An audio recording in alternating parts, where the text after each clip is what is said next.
Jurassic Park 3's mighty Spinosaurus, 12 tons of savage animatronic beasts.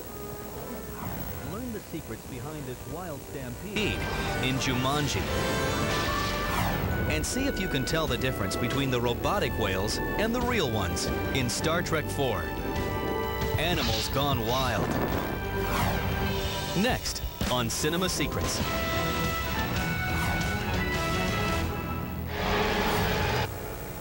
What was that? It's a Tyrannosaurus.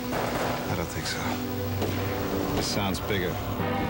In the action-adventure Jurassic Park 3, audiences are transported to a world where dinosaurs roam freely, and humans had better get out of their way. You probably won't get off this island alive. Since this is the third Jurassic film, the pressure is on to make this sequel bigger and better than the previous two. Nobody move a muscle. We spent a great deal of time trying to think, what story can we come up with that's going to take people back to a place that I think will allow them to have a good time, but at the same time it feels new and exciting and hopefully original. The most striking change to the Jurassic franchise is the addition of a new dinosaur. Our Tyrannosaurus Rex has been king of Jurassic Park. Now there's a new king of Jurassic Park, and it's the Spinosaurus. At the Stan Winston studio, the team that worked on the first two Jurassic movies attempts an animatronic version of the Spinosaurus on a scale never before tried.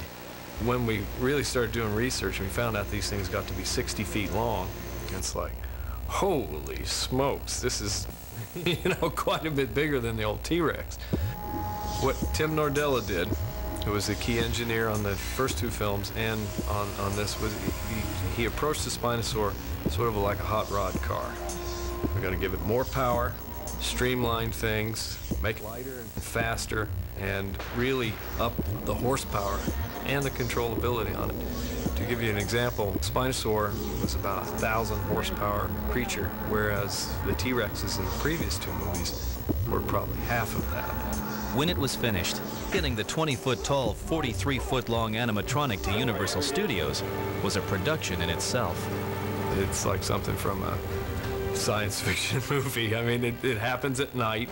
You have to get permits to drive this gigantic dinosaur on the roads, and it gets all tarped and covered as, to be secretive so nobody can see it if you happen to be up at 4 in the morning on the 101 freeway in Hollywood.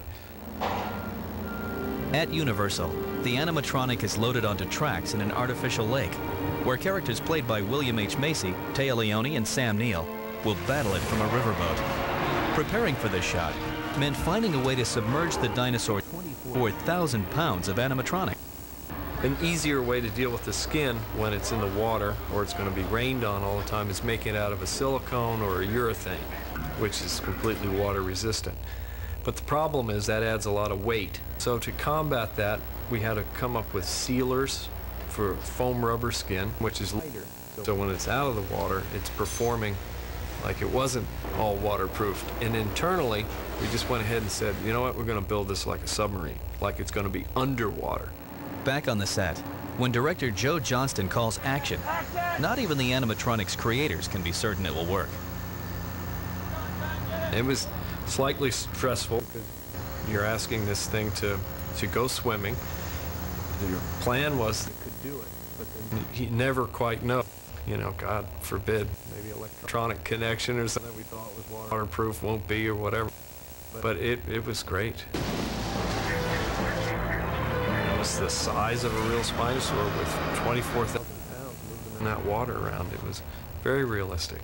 The menacing full-size Spinosaurus sends the actors scrambling for cover inside of the metal cage, which also comes under attack as the dinosaur pulls it off the boat and into the water. The physical effects team rigs the cage for safety, but the actors still must perform while trapped underwater. This shot. Frightened to death. We had a winch on the cage itself that would make the cage move back and forth so that we controlled it at all times. You never really want to have any random movements with the actors in there. You're going to pull us back up? You're going to pull us back up in about 10 seconds. That's correct. Yes. Excellent. There's always an escape. in case hydraulics had to give out and the tank just sinks. You know, you just want to make sure they can just swim out and not have a problem. There's a problem. Scuba divers hover just out of camera range, ready for a rescue. We're acting opening the door too, you know, so don't be confused.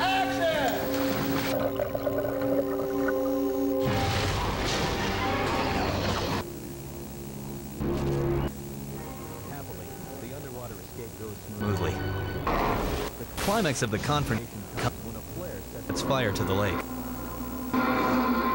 Don Elliott's physical effects team has the challenge of creating by pumping propane to the surface of the water. But when action is called, the effect is anything but climactic. First night we had the fire, we had a definite volume problem with our propane. We didn't have big enough fire. It is a little embarrassing, you know, you get everybody there, and we didn't have a big enough fire. On the next night of filming, Elliott modifies his system. We got bigger trucks. Bigger trucks, bigger pumps, lots of propane.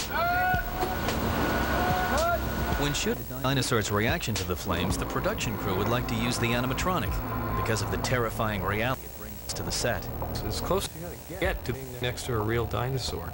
Trust me on this. When I look terrified in this film, I am terrified in this film. Yet the sense of fear that the animatronic dinosaur creates by itself is not enough to scare today's sophisticated audiences. To do that requires the most advanced integration of animatronic effects and computer-generated imagery ever attempted. You want to mix the techniques. You want to mix CG. You want to mix animatronic. If the film becomes like a one-trick pony, the audience will start to sense that, and it sort of takes them out of the film a little bit. When you can keep them off guard, a little misdirection, they can never get a hold of the cinematic trickery. You know, I think that's the real magic that happens with blending the techniques. This blend also has its practical side. When director Johnston calls for a wide shot of the dinosaur fleeing the fire, the track-bound animatronic just can't perform. So he hands a computer animation team at Industrial Light and Magic the daunting task of animating this move. The flaming debris presented a lot of unique challenges just because of all the interactive elements. You know, we had the practical fire. We had to have some of the fire on the dinosaur itself, the interactive lighting there, splashing through the water. So that became a very, very complex shot. When edited together, the blend of animatronics, computer graphics, and physical effects creates an explosive sequence of monstrous proportions.